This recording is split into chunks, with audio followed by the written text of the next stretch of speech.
Good evening, everyone. Thank you very much for joining us today. My name is Mary Bosnick, and I am with the UMSL Alumni Office. And on behalf of the UMSL alumni, welcome to our conversation Leading from the Front, the UMSL DEI Accelerator. Tonight's event is sponsored by the College of Business chapter of the Alumni Association. And we are so thrilled to have our presenters here tonight. We know they have very busy schedules as part of this Accelerator program. And likewise, we're thankful to each of you for joining us.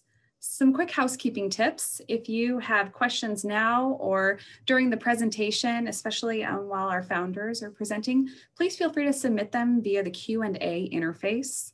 We will monitor those as they are submitted, and we will have ample time to address those questions a little bit later in the program. Also, a link to the webinar recording, as well as more information about the founders and their companies, will be sent out to all of our registrants tomorrow so that you can continue to follow them on their journey. You will be hearing from the founders just a little bit later in the program.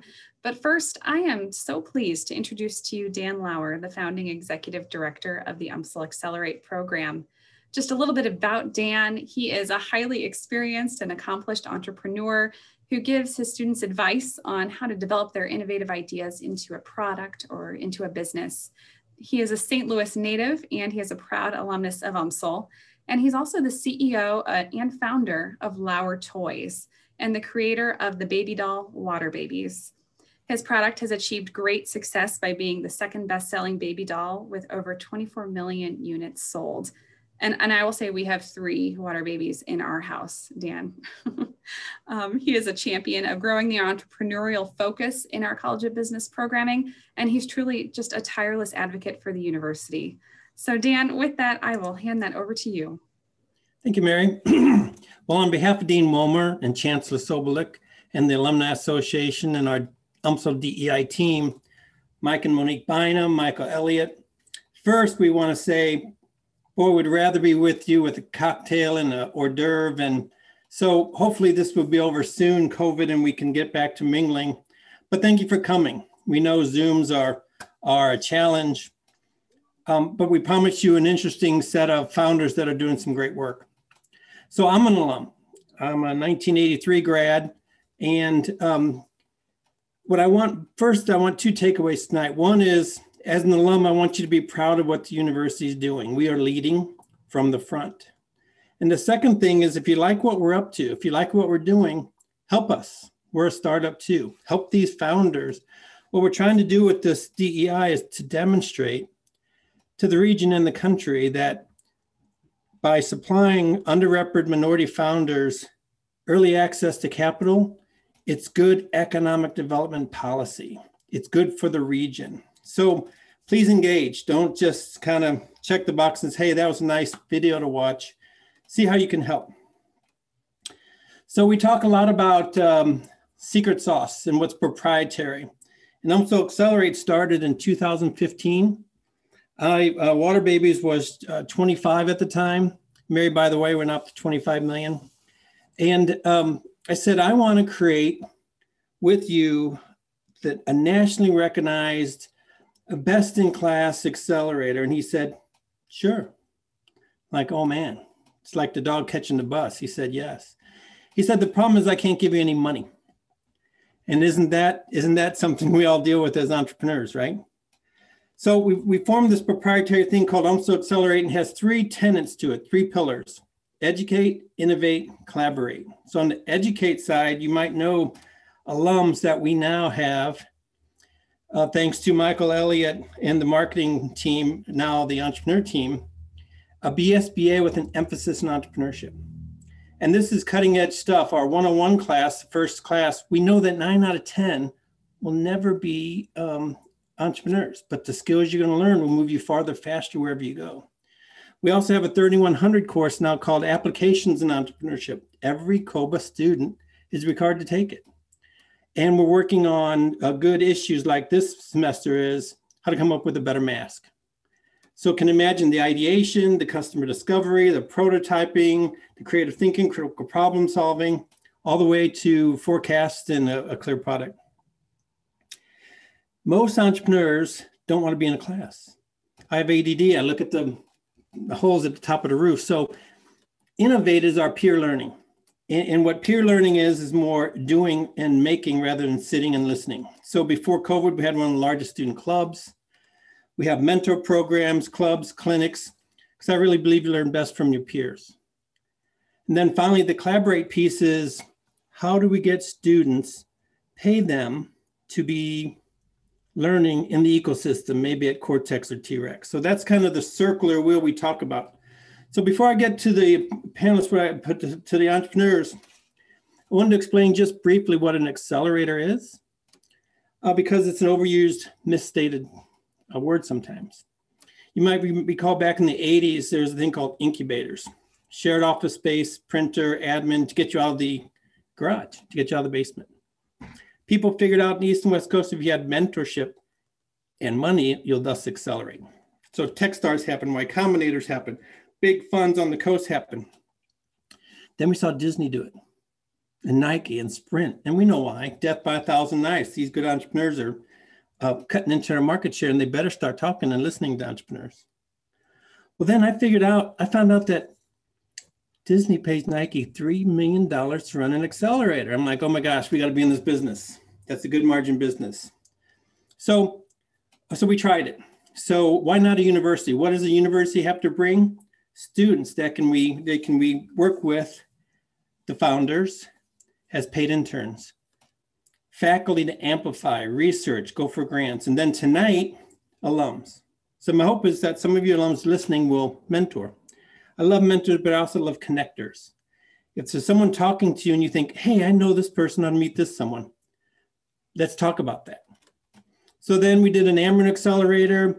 Ameren invested $100,000 in 6 to 8 companies every year for 3 years. We talked to hundreds of entrepreneurs all around the world. We then did a university-wide accelerator. I'm not a believer in the $500 business plan competition. That's beer money.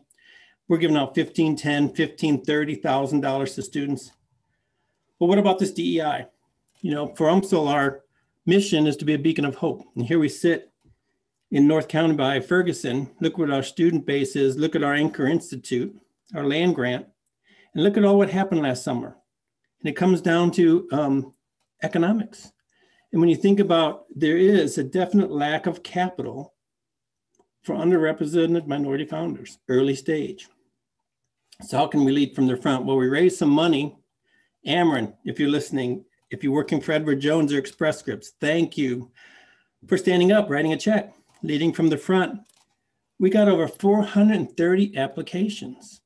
It just blew us out of the water. Talk about an unmet need, and talk about how competitive it was for these 6 founders to win. We did a funnel. We had all kinds of ecosystem partners helping us.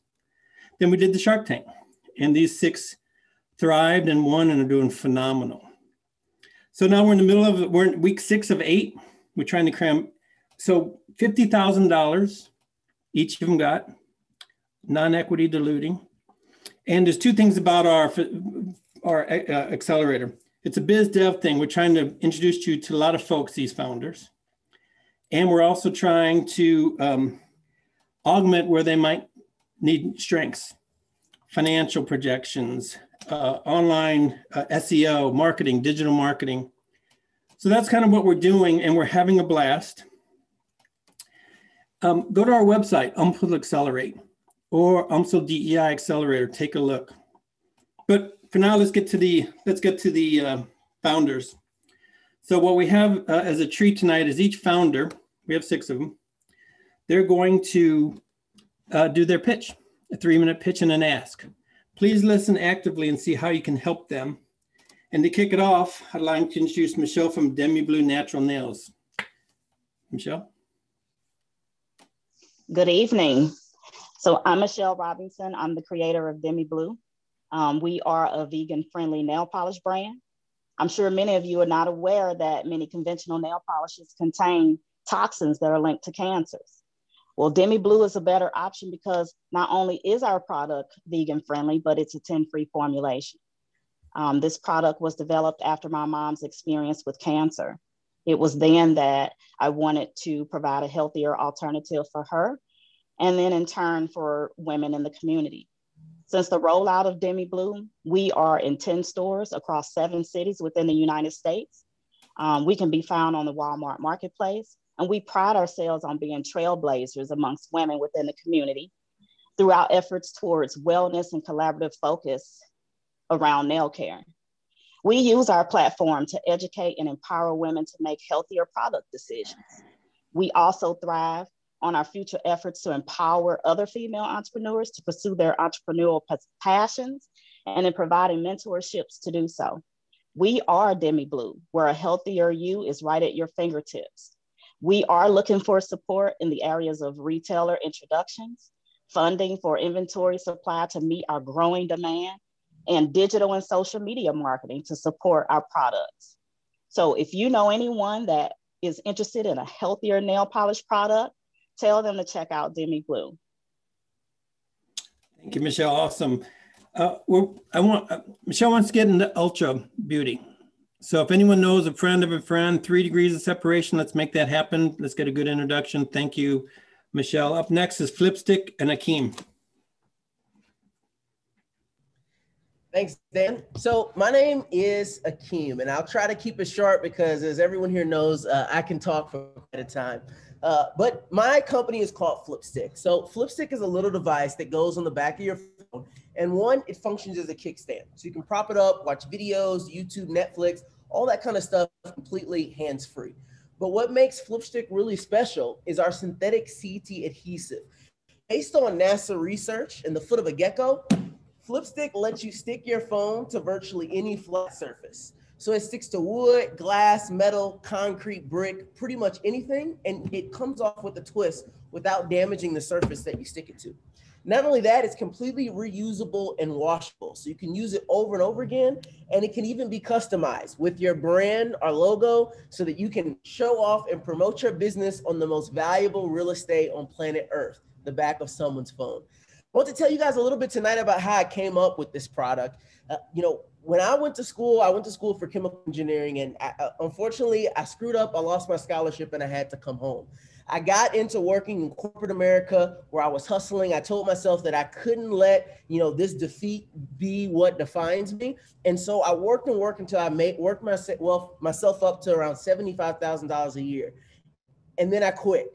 My parents were not happy, but I was like, I'm going to start a marketing company. And while the marketing company wasn't exciting, one night around 3 o'clock in the morning, I get a phone call from my uncle, who's an engineer at NASA.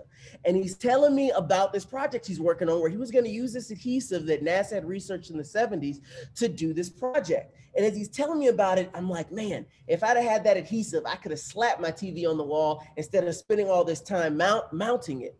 But while I knew a TV was impractical, a product, a phone, a little mini flat screen, that could work. And that's how I launched it. I went on YouTube to learn how to write patents, to learn how to write my own trademarks. We launched on Kickstarter, and we kept pushing until we were in the Galleria Mall. We were the top kiosk in the industry. And then I applied for Shark Tank. But once again, I faced failure again. I didn't make it onto the show. So I had to go back to the drawing board and figure out a way to get my business out there.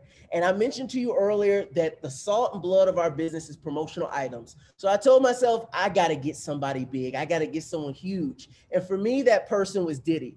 But I didn't go the normal route of emailing and going back and forth. No, instead what I did was I wrote a rap, and I rapped my pitch to Diddy. It got me all the way to Atlanta, where I was able to rap it to him, which got me to LA, where they bought hundreds of FlipStiks, which was thousands of dollars in purchase orders, and eventually led to us getting on Shark Tank, which then blossomed into being in accelerators like UMSL Accelerator. So my ask for you all today is that whatever company you work for, whatever business that you own, I ask that if you need a promotional item and you're looking for something to spread your brand, do what Diddy has done, do what AT&T has done, and get FlipStik on the back, get your brand on the back of someone's phone with FlipStik.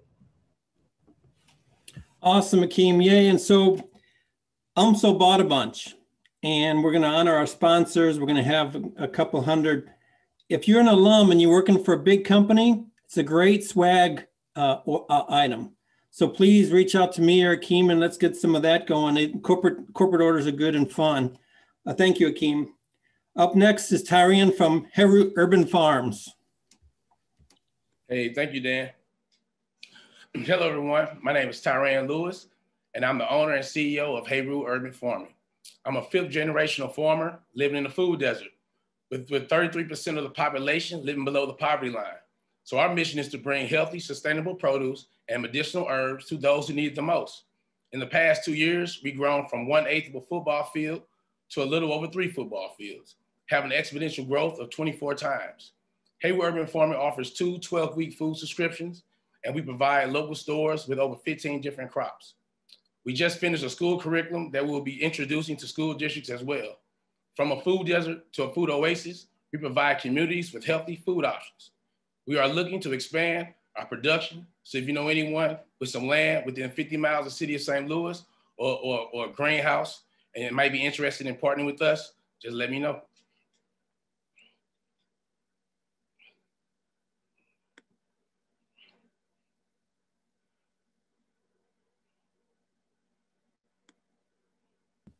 Thank you, Tyron. Appreciate that. Next up, I was talking to you earlier about the Entrepreneur Quest Student Accelerator, and we participated with Columbia, UMKC, S&T, and the winner there was Henry. And so, George and Katie, if you could share your story as you scale these accelerator programs. Hey, thanks, Dan. Good evening, everyone. My name is Dr. George Leonard Holmes, Jr. I'm here with Katie Moreno Bonnett. We're co-founders of Henry. We provide entrepreneurs with heavy-duty robotic lawnmowers so that they can start and scale commercial lawn care companies. We've all seen the videos of the self-driving cars, right? The sensors, the software, and the hardware that's used on those self-driving cars, we use on robotic lawnmowers. And what that means is that our lawnmower is able to mow a predefined area safely, completely by itself, no human intervention. Katie and I have spent the last several years developing autonomous research robots in academia at Missouri S&T. Simultaneously, we got a grant from the National Science Foundation that allowed us to travel all around the country, over 7 states. We interviewed over 300 plus landscaping organizations, and we found a huge challenge in the industry, particularly around properly securing labor and being able to scale a landscaping company properly. So what we did was develop a fully functional prototype. We filed 2 provisional patents to protect our technology, and we collected 3 letters of support from industry-leading companies. We've done a phenomenal job of getting the word out about the work that we do here at Henry. But take a minute and look at the agriculture industry, look at the manufacturing industry, and realize how robotics and automation has completely revolutionized those spaces. Henry is doing the exact same thing for the outdoor services industry. So if you're interested in learning more about Henry, I'm going to encourage you guys to follow us on all the relevant social medias at Henry and visit our website at higherhenry.us. I could explain the technology all day long, but you really can't get an appreciation for it until you see it in action. And we got a video on higherhenry.us as well as on YouTube. Before I wrap up, just in the last couple seconds here, I want to talk just a little bit about our mission, why this is so important for us here at Henry. Typically, when we hear about automation and robotics, it really is exclusive to a small group of folks. Big, large companies, the Teslas, and the large automotive manufacturing lines. Henry is going to democratize robotics and make it possible for everyone, if they like, to have a piece of a robotics company that they can grow and scale. We thank you guys for your time, and we look forward to the conversation this evening. Awesome. Thank you, George and Katie. They bring up a good thing that I'd love all of the alums and everyone here watching. If you like what we're doing, like UMSL and follow UMSL Accelerator on all our platforms. All these founders, they're building a social media presence. Please like, follow all the known platforms. So thank you for that, George. Next up is Eric and Darren from St. Louis Assembly Pros. Good evening, everyone. I'm Darren Williams, one half of the founders of St. Louis Assembly Pros, doing business as Assembly on Demand. Eric Love, who's also on, he's the other co-founder of the company. And Assembly on Demand, we're a furniture assembly company for residential and commercial companies, as well as a fixture installation company. Along with assembly service, we also offer our services to moving companies as a third party, which we crate valuables such as TVs, fine art, assemble, disassemble pool tables, and also connect and disconnect appliances as well. In 2020, we took on that third-party work and we grew our business by 10 times and we served over 500 customers. Our motto is pretty much is if it's anything to assemble, definitely reach out to us and we'll definitely take care of it. Our ask is that we want to make direct connections to major moving companies in the region, as well as local corporations who move associates in and out of the region. Thank you, guys. I know that there's 3 specific companies you're looking for. Could you share what they are and see if anyone out here in the alumni world is 3 degrees of separation? Okay, so the first one is A. Marazic. It's a local company. The second one was, I believe it was Fry Wagner. Yeah, Fry Wagner. And we had Unigroup. Yes. All right, awesome. Thank you. Last up but not least, we've got Darlene at the Fattened Caf. Charlene. Charlene. Hi, I'm Charlene Lopez-Young, the co-owner of the Fattened Caf, a fattier, heftier version of a cafe. The Fattened Caf is a smoked meats and Filipino barbecue pop-up restaurant in St. Louis. We have a residency at Earthbound Beer on Cherokee Street, where we sell Filipino barbecue at least 3 times per month. This year, we were named by Feast magazine as one of 2021's rising stars in the St. Louis food industry. Last year, we had the opportunity to partner with Schnucks Groceries, where we house our ready-to-eat meals in 9 stores, 6 in Missouri and 3 in Southern Illinois. Our top selling item is our house-made smoked Filipino breakfast sausage called longanisa. We've sold over 1,500 units since August, and we are still going and we want to keep growing. One of the reasons for such a high demand for our product is because the Filipino cuisine is a hot commodity in the culinary world, and there are only 2 Filipino restaurants in St. Louis. We are one of them. In addition, we are the only one that specializes in Filipino barbecue. Barbecue and STL go hand in hand, and there is no reason why Filipino barbecue cannot be part of the conversation. Within our passion, to share the Filipino barbecue and culture, we found that there was a gap in the St. Louis food scene. So we are stepping in that and hope to continue to diversify it by putting Filipino barbecue on the map here in St. Louis. We are so eager to sell more, grow more, and be in more grocery store chains and locations. So if any of you know a vendor for Whole Foods and or Deerbergs, or know of food distributors that may be interested in distributing Filipino breakfast sausages, I would love to connect with you. And in the same breath, if you would want to chat about opening up a food business or have any questions about manufacturing, I'd love to share any small information or knowledge that I have. I would love to connect. So I'm always open to chatting and connecting with anyone. Thanks. Thank you, Charlene.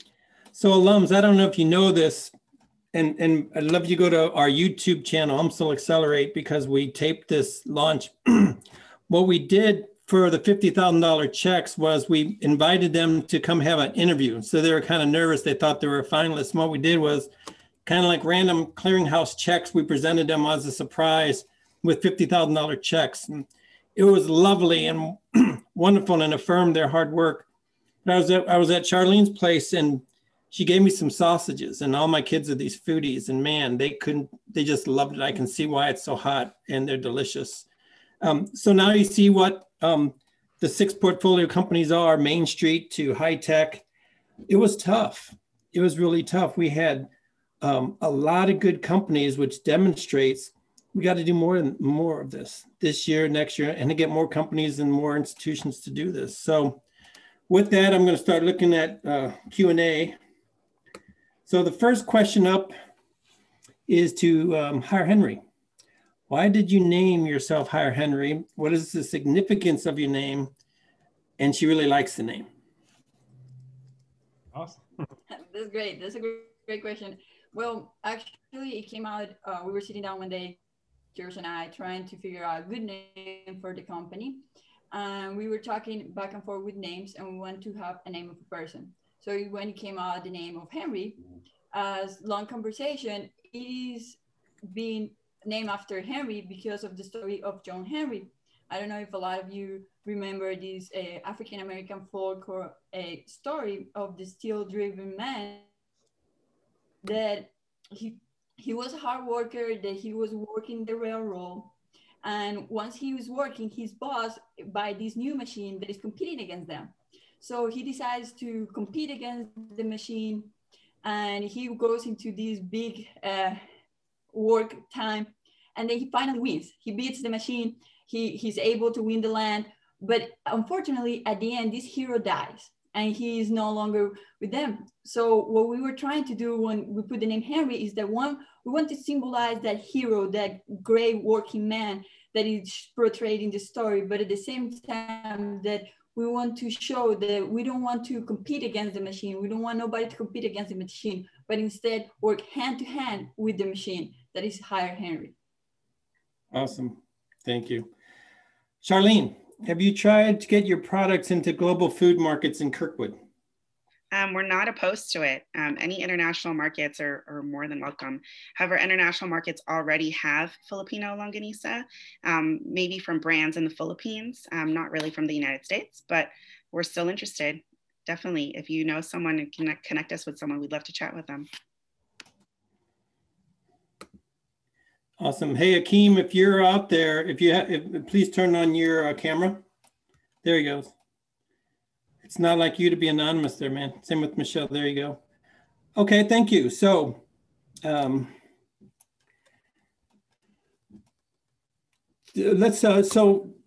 I got a bunch of questions on funds. So $50,000 is a lot of money. And so what are you using the $50,000 for, and what big hurdle do you hope to get through to that? And just go ahead and jump in, whoever wants to start first. I'll go first. I'm using my funds. I hired a paid intern and another full-time worker, and I got a Caterpillar tunnel to extend my season. And right now I'm contemplating on my next move, but I got a lot of them lined up. I'll jump in. I'll go ahead and go. We want to use our funds to get a third service vehicle, marketing, and then just back-end automation so that we can scale and grow without the overhead. Yeah, for us, we're focusing on marketing. You know, I mentioned earlier we were on Shark Tank. That's one type of audience, but our audience is a much younger demographic. And so being able to figure out how we can connect with them requires a lot of testing online and a lot of new ad creatives. So a big focus of ours is on that. And then another big focus of ours is on generating the second version of our product. So kind of investigating injection molding and a new production process for the second version. So for DEMIBlue, of course, our main focus is growing our team and definitely pursuing retail opportunities, larger big box chain stores at some point, but we definitely want to expand on our inventory so that we can get into some additional retail spaces. Yeah, so for the Fattened Caf, we're looking at getting a co-packer and possibly a refrigerated truck so we can better distribute our supply through more places. I think that's everybody. So I got a question for the consumer products because, you know, we're in the middle of COVID and retail is really rough.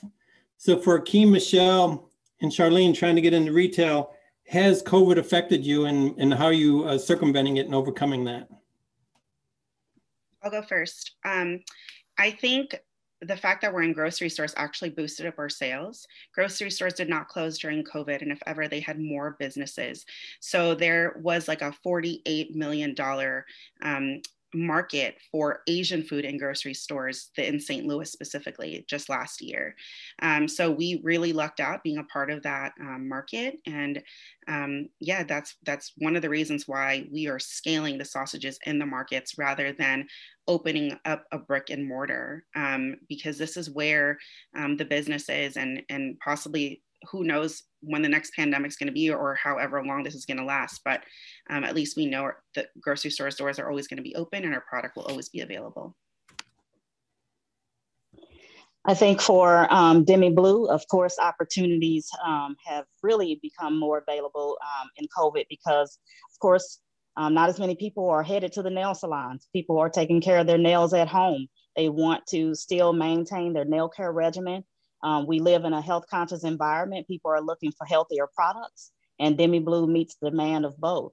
So you can purchase our products and still be able to maintain your nail care regimen, healthy nail care growth. A lot of people are taking off the nail enhancements and working on building their natural nails. And so we really are growing in this pandemic, and it's a great place to be.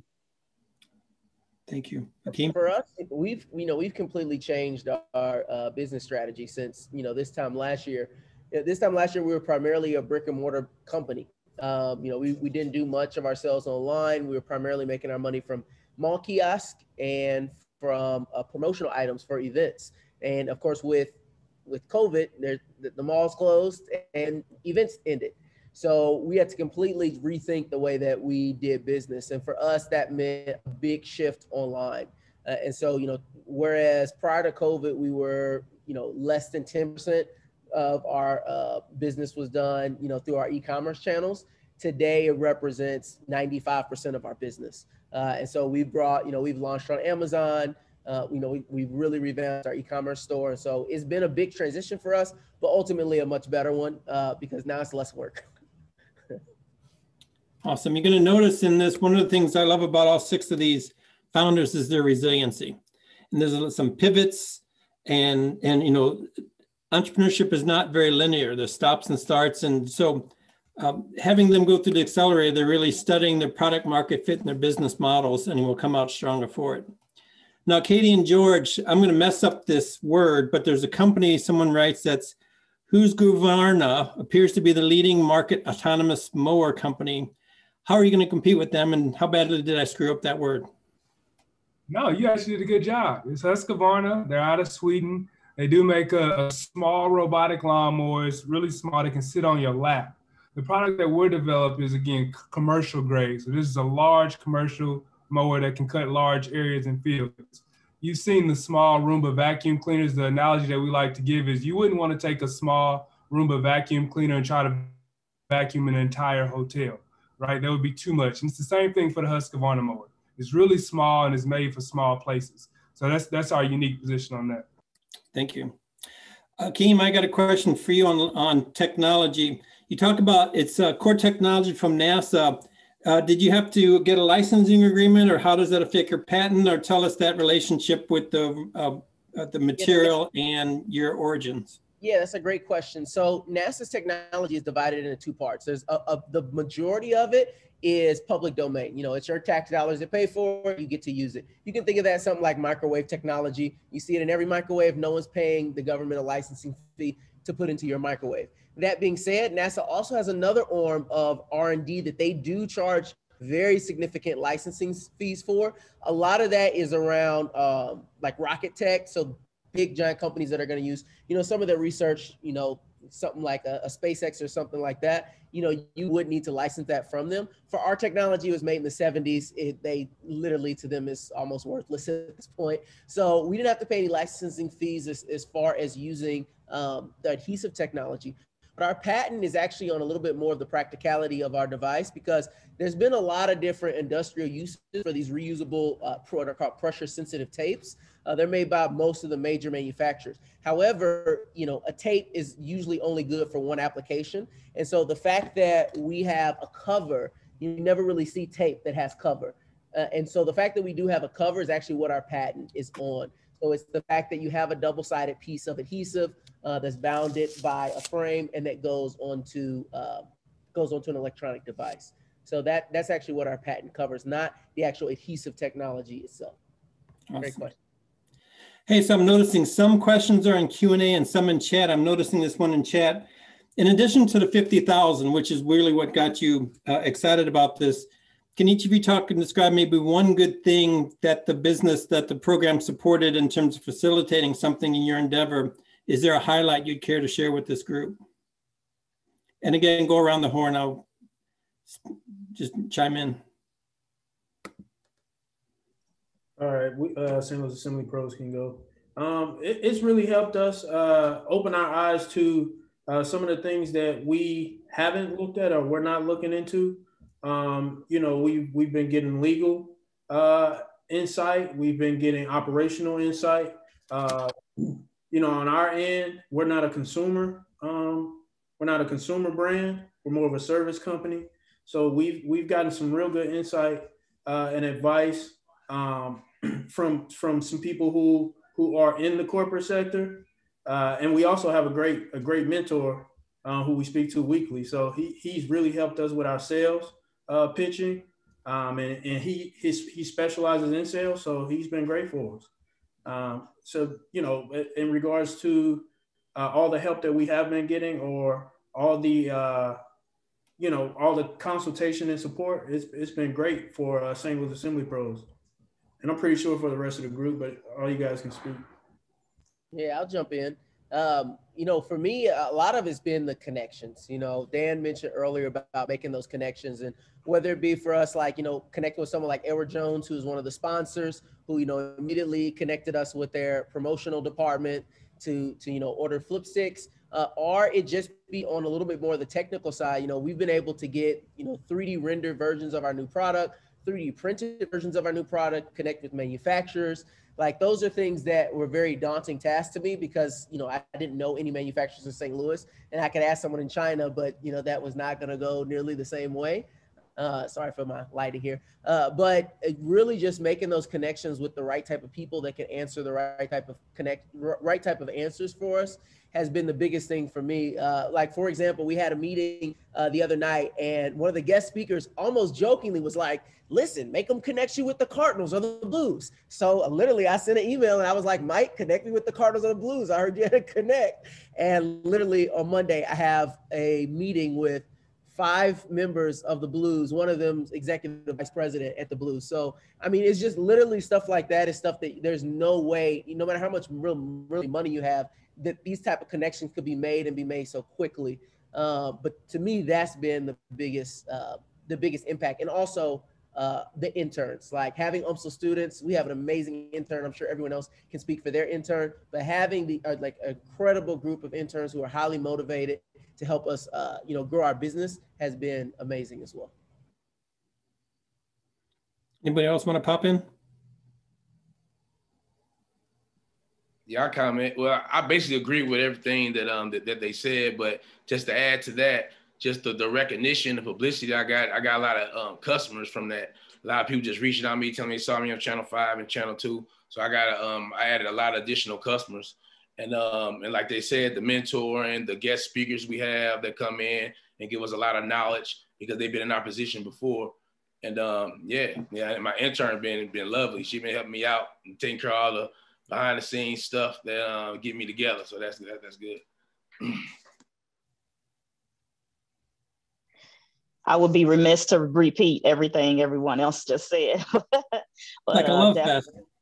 Absolutely, definitely the support, the mentorship and the connections have been awesome.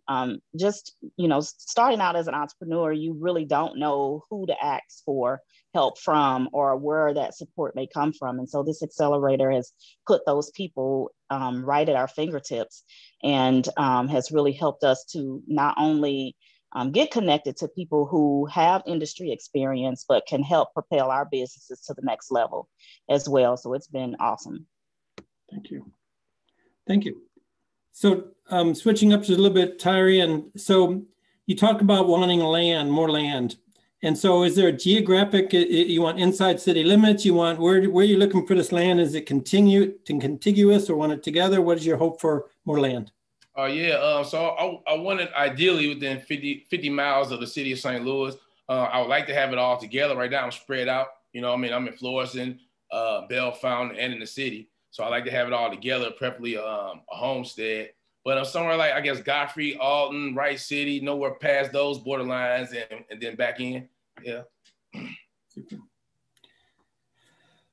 Hi, Henry. Tell me, someone wants to know how you got into robotics. So my personal experience, I'm a mechanical engineer, and throughout undergraduate research I was doing, I met George. Well, we were actually friends before then, but I was doing undergraduate research. He was a PhD student, and he introduced me into robotics. Actually, I was an aerospace engineer, so I switched out of major because I was so excited about robotics, how interesting it was. And we actually developed medical robotics, autonomous medical robotics. Yep. So my research throughout my program was in human-robot interaction, trying to be sure that robots and humans could could coincide properly.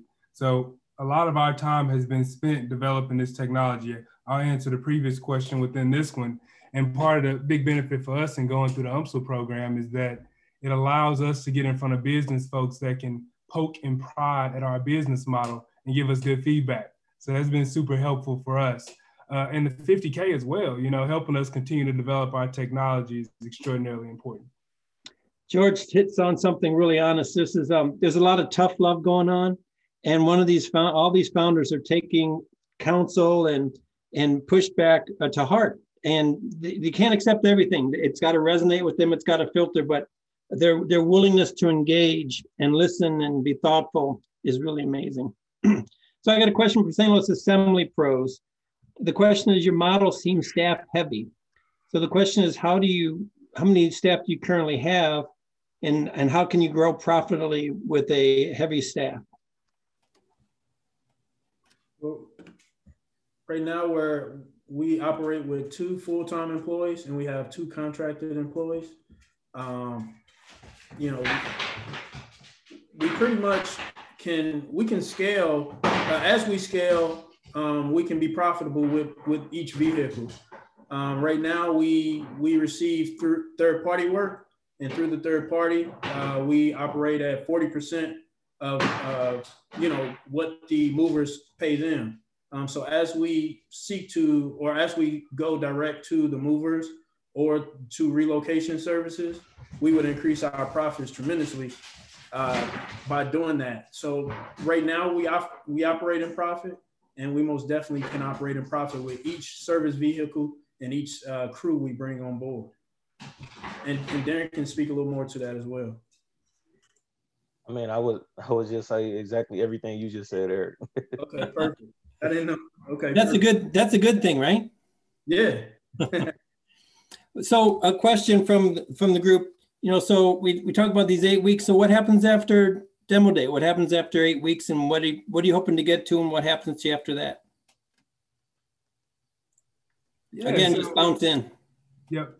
So we've done a phenomenal job of developing this fully functional prototype, but as we can all imagine, there's a lot more work that needs to be done and that's going to be done to develop the technology. So we're in the process right now of setting up a fundraising campaign. So when we talk about revolutionizing an industry and hundreds of billions of dollars of opportunity, there's going to be opportunity for investors to be a part of that. So we're looking forward to using demo day and the time after that to raise funds. So again, connect with us through social media and through the Hire Henry website to learn about those updates. Hey, you know, by the way, we also are going to be sending everyone's emails and contact information too. Anybody else? What do you hope for demo day and beyond? Well, for me and Heru Urban Farming, it's just grind time. You know, the sky's the limit from here. So I'm excited. Actually, March is around the corner. I already started my seedlings, some of them, and for me, it's just work time. That's just my time of the year. You know, get my hands out in the soil, get everything going, getting out and meeting the customers, and you know, and yeah. So I would say the exact same thing as grind time. This accelerator happened at a perfect time for us. This is during like our slower season in the winter, especially with this third party moving. Nobody likes moving in the winter. So definitely when spring, summer hit, we want to scale up to that third vehicle and just go from there. And I want to say exactly like Tyrean, it's grind time. All of the above. And we're hoping that, you know, through this accelerator and even after that, DEMIBlue becomes a household name, that you guys will purchase DEMIBlue not only for your personal care, but for your kids, and that you will tell your nail salons and your retail stores and everyone that you know about DEMIBlue, because we're looking to be nationwide, you know, globally someday, soon.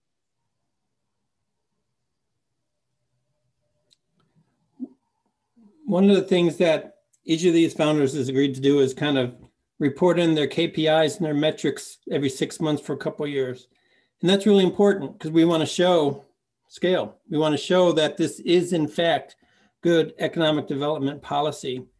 And by doing that, we'll do more. And others will do more, and we'll nudge other companies to do more. So the other thing is, we think about demo day isn't the big end, it's the beginning. And we hope that all the people they're meeting, the relationships they're building survive demo day. It's not just an 8-week and then you're done.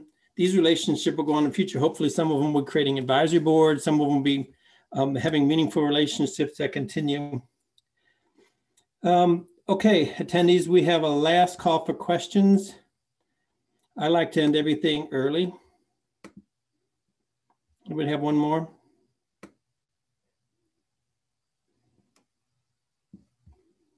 I don't see anything bouncing in. I believe there's a question about resources toward R&D. Okay. So could you read that question, please? Oh, me? Yeah, it says, how much resources are you all putting towards research and development? So I think that's different for everyone. I think some people is like all research and development. Some people's a little bit resource and development. For us, I would say it's about 10 to 20% research and development. Me, I'm big on sales. Like I'm just sales. So that's like that's my number one resource that I put things toward. Actually had a call today through another connection through UMSL, and he's like, well, which one's more important, sales or building brand? And I said, listen, why can't it be both? I said, you just can't make me pick over sales. But I would say 10 to 20% is research and development, because we know eventually, you know, we just have one product. It's time to eventually release the new version of the product. So, you know, we don't rest on that as well too. Yeah, and I'll just hop in and say that we're on the other end of the spectrum of Akeem. We're almost 90% research and development. A lot of our competitive advantage comes from our technology. And over the summer, we're going to be testing our prototype. We're going to be going out to special select customers and cutting areas and generating revenue that we're really excited about. And we need to make sure the technology is ready for that. And right now, it's on track to hit that milestone. And at the same time, we are going to be displaying these technology big time on demo day. So look forward for that day. Pretty good, okay. So as we start to wrap up, I'll just put it out there for the group listening. Please do more than just enjoy this 1 hour with us. If you like what UMSL Accelerate's doing, like us on all the platforms, if there's something specific, we love mentors, but we love connectors. So if there's an introduction to be made, you now know better what they're doing, what they're hoping to get accomplished. Because what's important is I've said to the community, I've said to anyone who will listen, universities have the right to convene because we have strengths we can leverage. We have student interns that we can pay to learn and pay to help promote and move these companies farther faster. We have faculty that can teach and provide. I didn't tell you, but 4 of these founders are going to go through Perry Drake's social media classes, and 2 of them are going to take a PMP certificate course with Dean Wilmer footing the bill. And so we're doing a lot in terms of education. We've got faculty doing financial projections, and then the alums. Look, we've got 100,000 alums, 30,000 in the business school, and it's about connection. So please engage. And the founders will too. And if there's anything specific, I know Mary's going to share with you contact information. Please reach out to me. So Mary, back to you. And again, sorry we couldn't host a cocktail and have a hors d'oeuvre, and we'll hopefully do that soon. As alums, be proud of what we're doing here at UMSL. Well, thank you to all of our panelists, all of our founders, to Dan. Thank you very much for joining us tonight and for giving us some insight into this process and to your journeys. We are very excited to continue to follow. To that end, Demo Day is March 25th, so we encourage everyone to sign up and to see the culmination of this journey at Demo Day. More information is available. All information about the Accelerator is at umsl.edu/accelerate. But we will follow up with all registrants for this event with the contact information for our founders. And we are so thankful for your time tonight, and we hope you all have a very good evening. Good night. Thank you, guys. Thank you, founders. Thank you. See you tomorrow. Bye. See you tomorrow.